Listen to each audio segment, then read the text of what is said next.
ये बात हमारी कवर स्टोरी में उस चक्रव्यूह की होगी जो भारत के 3 पड़ोसी देश बेहद गुपचुप तरीके से तैयार कर रहे हैं। ये वो पड़ोसी हैं जो भारत के साथ दोस्ती, शांति, सहयोग का ढोंग करते हैं, लेकिन इनकी असली हकीकत क्या है, ये आज आपको मैं बताऊंगी। पड़ोसियों की साजिश को समझने से पहले आपको एक मैप देखना चाहिए। भारत के आसपास चीन, पाकिस्तान और बांग्लादेश हैं और तीनों से भारत के संबंध इस वक्त अच्छे नहीं हैं। हो सकता है आप पाकिस्तान को भारत के लिए सबसे बड़ा खतरा मानते हो। अगर आप ऐसा मानते हैं या सोचते हैं तो आप गलत हैं। दरअसल भारत के लिए सबसे बड़ा खतरा पाकिस्तान नहीं बल्कि पाकिस्तान की ढाल बनकर बैठा चीन है। और यही चीन पाकिस्तान और बांग्लादेश के साथ मिलकर भारत के खिलाफ साजिश का ताना बाना बुन रहा है। आज हम अमेरिकी रक्षा इंटेलिजेंस एजेंसी की रिपोर्ट भी डिकोड करेंगे। इस रिपोर्ट की एक एक बात आपके सामने होगी। आपको बताएंगे कि कैसे उत्तर, पूर्व और पश्चिम से एक साथ भारत की घेराबंदी करने का प्लान तैयार किया जा रहा है। पूर्व प्रधानमंत्री अटल बिहारी वाजपेयी ने एक बार कहा था, आप दोस्त बदल सकते हैं, पड़ोसी नहीं। भारत के साथ सबसे बड़ी दिक्कत यही है कि उसके पड़ोसी बहुत अच्छे नहीं मिले हैं और इन खराब पड़ोसियों में पहला नाम चीन का ही आता है। चीन भारत को आर्थिक, कूटनीतिक, सैन्य, राजनीतिक, सामरिक हर मोर्चे पर घेरने की कोशिश कर रहा है। कैसे, इसे समझिए। पाकिस्तान और आतंकवाद के खिलाफ यूएन में जो भी प्रस्ताव भारत लेकर आता है, चीन उसके खिलाफ जाता है। चीन शांति का ढोंग तो करता है, लेकिन कई बार एलएसी पर उसकी साजिश से पर्दा उठ चुका है। पाकिस्तान और बांग्लादेश को कर्ज के जाल में फंसाना भी उसकी भारत के खिलाफ साजिश का ही हिस्सा है। श्रीलंका कर्ज नहीं चुका पा रहा तो चीन ने 99 साल के लिए उसके हम्बनटोटा बंदरगाह पर एक तरह से कब्जा कर लिया है। नेपाल, मालदीव, भूटान को भी चीन ने इसी तरह से अपनी साजिश का हिस्सा बनाने की कोशिश की है। हाल ही में अमेरिकी रक्षा इंटेलिजेंस एजेंसी की एक रिपोर्ट आई है जिस पर दावा किया गया है कि भारत का पड़ोसी चीन एक बड़ा खतरा बनकर उभर रहा है और भारत भी चीन को अपने लिए सबसे बड़ा खतरा मान रहा है।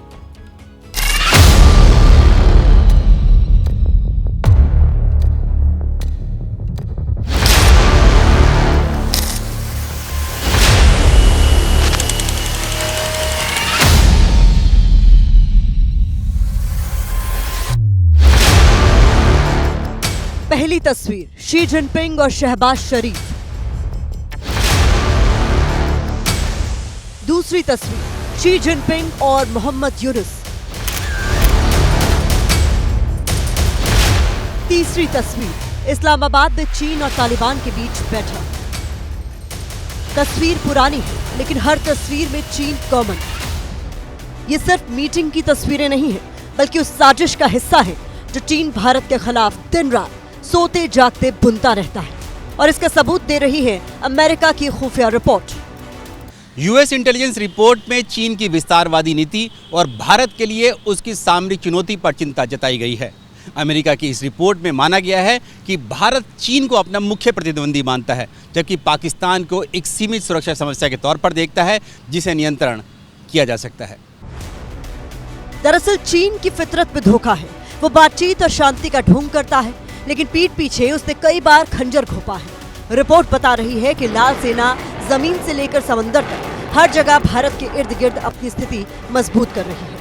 अमेरिकी खुफिया रिपोर्ट में कहा गया है कि चीन अपने पीपल्स लिबरेशन आर्मी यानी पीएलए के सैन्य ठिकाने म्यांमार, पाकिस्तान और श्रीलंका जैसे देशों में बनाने की योजना पर विचार कर रहा है। अगर ऐसा होता है तो ये भारत के लिए गंभीर सामरिक खतरा बन सकता है, क्योंकि ये देश भारत की सीधी समुद्री और थल सीमाओं के निकट है। ये स्ट्रिंग ऑफ पर्ल्स रणनीति का ही हिस्सा माना जा रहा है ताकि ड्रैगन हिंद महासागर में अपने प्रभाव को बढ़ा सके। भारत एक बहुत डेंजरस नेबरहुड में रह रहा है और उसमें चाइना, पाकिस्तान और अब बांग्लादेश भी शामिल हो गया है। जहां तक चाइना की बात है, चाइना हमारा लॉन्ग टर्म थ्रेट है। चाइना का हमारे ऊपर ट्रेड सरप्लस है, कम से कम $52 बिलियन का ट्रेड सरप्लस है। तो उनका सिर्फ ट्रेडिंग का हमारे साथ इंटरेस्ट है, बाकी जो स्ट्रेटेजिक राइवलरी है वो हमेशा रहेगी। और जैसा जैसा भारत आगे बढ़ता जाएगा, चाइना जो है हमारा दुश्मन, उसकी दुश्मनी हमारे प्रति और बढ़ती जाएगी। दुनिया एलएसी पर चीन की हिमाकत एक बार नहीं कई बार देख चुकी है। हर बार उसे मुंह की खानी पड़ी है, लेकिन इसके बावजूद उसके सैनिक भारतीय इलाकों पर गिद्ध की नजर गड़ाए बैठे हैं। पिछले साल अक्टूबर में भारत ने पूर्वी लद्दाख से सटी हुई नियंत्रण रेखा पर चीन के साथ डिसएंगेजमेंट करार किया था, जिसके तहत दोनों देशों की सेनाएं पीछे हट गई थी और तनाव थोड़ा कम हो गया था। लेकिन सीमा विवाद अभी भी अनसुलझा है। ऐसे में चीन की तरफ से धोखा देने की आशंका बनी रहती है और यही वजह है कि भारतीय सेना चीन की आर्मी की हर हरकत पर पैनी नजर रखती है ताकि विपरीत परिस्थितियों में भी मुंहतोड़ जवाब दिया जा सके। हाल ही के समय में जियोपॉलिटिक्स में बहुत बड़ा बदलाव हुआ है, खासकर साउथ एशिया में, और इससे सबसे ज्यादा प्रभावित भारत ही हुआ है। शी जिनपिंग अब पाकिस्तान और बांग्लादेश को ही नहीं बल्कि छोटे छोटे देशों को भी भारत के खिलाफ खड़ा कर रहा है। पिछले साल मालदीव में मुइज़्ज़ो सरकार के साथ चीन ने 20 से ज्यादा समझौते किए थे। मुइज़्ज़ो के राष्ट्रपति बनने के बाद भारत और मालदीव के बीच रिश्ते बिगड़े हैं। म्यांमार में जब से सैन्य शासन आया है तब से ये देश भी चीन के करीब गया है, क्योंकि चीन ने इस देश पर भी कर्ज का बोझ डाल रखा है। श्रीलंका को भी चीन कर्ज के जाल में फंसा चुका है। चीन ने श्रीलंका में भारी भरकम निवेश किया है। नेपाल पर भी चीन की सरकार बार बार डोरे डालने की कोशिश कर रही है। शी जिनपिंग हर उस मुल्क में जहर फैला रहे हैं जो भारत के करीब है या जिनके बॉर्डर भारत से लगते हैं। सबसे सावधान रहने का, किसी भी दुश्मन से किसी भी देश के लिए सावधान रहना, और उसके लिए एक ही इम्पॉर्टेंट चीज़ है, एक ही प्री कंडीशन है कि आप अपने देश को स्ट्रांग बनाओ, सक्षम बनाओ, ताकतवर बनाओ। और ताकत की जो है 2-3 परिभाषाएं होती है। एक तो पॉलिटिकल स्टेबिलिटी अपने देश में होनी चाहिए। दूसरा, आपको अपनी जो इकोनॉमिक स्ट्रेंथ है, आर्थिक स्थिति है, उसको बहुत आगे बढ़ाना पड़ेगा। हमने अपनी आर्म्ड फोर्सेस को बहुत स्ट्रांग करना है, कंटिन्यूसली स्ट्रांग करना है, आधुनिक हथियारों से। इंडिजिनस डेवलपमेंट होनी चाहिए, आप किसी और पर निर्भर नहीं रह सकते। यही वजह है कि भारत भी अब पाकिस्तान को नहीं बल्कि चीन को सबसे बड़ा खतरा मानता है। अमेरिकी रिपोर्ट में भी यही बात कही गई है, जिससे निपटने के लिए भारत पूरी तरह से तैयार है। भारत के ज्यादातर पड़ोसी देशों में राजनीतिक अस्थिरता है। कहीं नाम की कठपुतली सरकार है तो कहीं सेना का शासन। बांग्लादेश में सेना और मोहम्मद यूनुस के बीच सत्ता संघर्ष चल रहा है। पाकिस्तान की बात करें तो मुनीर कभी भी शहबाज का तख्ता पलट कर सकता है। श्रीलंका में राजनीतिक अस्थिरता का दौर सबने देखा है। म्यांमार में भी सरकार की जगह सेना देश चला रही है। नेपाल में भी राजनीतिक अस्थिरता के बादल मंडराते रहते हैं। भारत के पड़ोसी देशों में राजनीतिक अस्थिरता होना ही चीन के लिए आपदा में अवसर है। चीन ने पाकिस्तान को 2,43,000 करोड़ रुपए का कर्ज दे रखा है। बांग्लादेश भी चीन के 76,600 करोड़ के कर्ज तले दबा हुआ है। शी जिनपिंग ने श्रीलंका को 72,685 करोड़ रुपए का कर्ज दे रखा है। मालदीव पर चीन का 8,170 करोड़ रुपए का कर्ज है और इसी का फायदा उठाकर चीन बड़े शातिराना तरीके से अपने विस्तारवादी प्लान को अंजाम तक पहुंचा रहा, जिससे वो धीरे धीरे भारत के नजदीक आ रहा है। इधर चीन भारत को घेर रहा है और उधर पाकिस्तान और तुर्की में नई खिचड़ी पक रही है। ऐसा लग रहा है जैसे शहबाज शरीफ ने तुर्की को अपना दूसरा घर बना लिया है। शहबाज पाकिस्तान में कम, तुर्की में ज्यादा नजर आते हैं। ये वही तुर्की है जिसके ड्रोन से पाकिस्तान ने भारत पर हमला किया था। ये वही दगाबाज तुर्की है जिसकी भारत ने सबसे पहले मदद की थी, लेकिन आतंकिस्तान के प्रेम में डूबे एर्दोआन सब भूल गए। चीन, पाकिस्तान और तुर्की की ये तिगड़ी भारत की घेराबंदी कर रही है। कंगाल मुल्क पाकिस्तान चीन की मिसाइलों और तुर्की के ड्रोन से भारत पर अटैक करता है, जिसे पूरी दुनिया ने देखा है।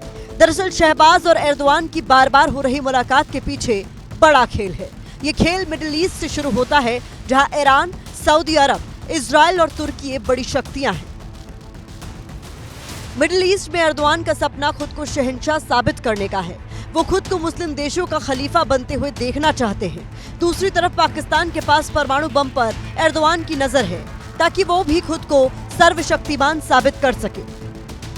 लेकिन जितना रिलेशनशिप आज इंडिया से है, वो जितना गल्फ कंट्रीज इंडिया को तवज्जो दे रहे हैं, सारे के सारे गल्फ कंट्रीज इस्लामिक कंट्रीज हैं, फिर भी इंडिया को तवज्जो दे रहे हैं, वो पाकिस्तान को नहीं दे रहे हैं। इसलिए पाकिस्तान भी गल्फ को छोड़ के टर्की की तरफ देखा है, और टर्की ने भी देखा कि पाकिस्तान एक न्यूक्लियर पावर है, और टर्की को भी लगा कि हम साउथ एशिया में पाकिस्तान जैसे कंट्रीज को अगर अपने इसमें लेंगे तो हमारा एक ब्रॉडर जो आने वाले समय अगर 10 साल 20 साल में अगर जियो पॉलिटिक्स बदलती है तो कहीं इस्लामिक वर्ल्ड में हमारी एक्सेप्टेंस बढ़े, हम इस्लामिक वर्ल्ड के लीडर बन के उभरे। भारत की एक तरफ आतंकियों को पालने वाला आतंकिस्तान है, तो दूसरी तरफ वो बांग्लादेश जो भारत के एहसान की वजह से ही अस्तित्व में आया। लेकिन अब यही बांग्लादेश भारत को आग दिखा रहा है। बांग्लादेश में आर्मी और अंतरिम सरकार आमने सामने है।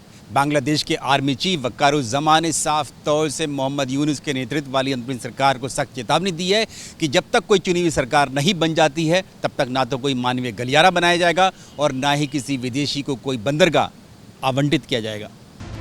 ये बात बांग्लादेश के आर्मी चीफ ने कही है, लेकिन इसके पीछे यूनुस को भारत का हाथ दिख रहा है। मोहम्मद यूनुस कह रहे हैं कि बांग्लादेश के मौजूदा संकट के लिए भारत जिम्मेदार है। बांग्लादेश में जो स्थिति है वो भारत की साजिश का नतीजा है। भारत बांग्लादेश की आंतरिक राजनीति में हस्तक्षेप कर रहा है। यूनुस का तो यहाँ तक आरोप है कि भारत जानबूझकर उनके देश को संकट में धकेल रहा है। गजब हाल है मोहम्मद यूनुस का। सरकार आपकी, सेना आपकी, देश आपका, और देश में फैले संकट के पीछे हाथ भारत का। Mohammed Yunus tried to have a demonstration yesterday in Dhaka. You know, some students were called, but it was a very small demonstration. Nobody really turned up. It shows that the support for Mohammed Yunus is very, very low. And in fact, the general Waqar-ur-Zaman is far more popular today because the army is seen as an institution for stability, an institution for authority, and nobody is supporting what Mohammed Yunus is doing because all that he has done, he has tried to ruin the relationship with India, he has tried to stop the trade with India. There is all this turmoil going on in the country. So to say that Mohammed Yunus is going to lead again makes no sense at all. एक बात तो साफ है कि पाकिस्तान और बांग्लादेश अब चीन के इशारे पर नाच रहे हैं, क्योंकि चीन ने उन्हें अपनी चंगुल में बुरी तरह से जकड़ लिया है और अब चीन भारत के खिलाफ इन दोनों मुल्कों का इस्तेमाल कर रहा है।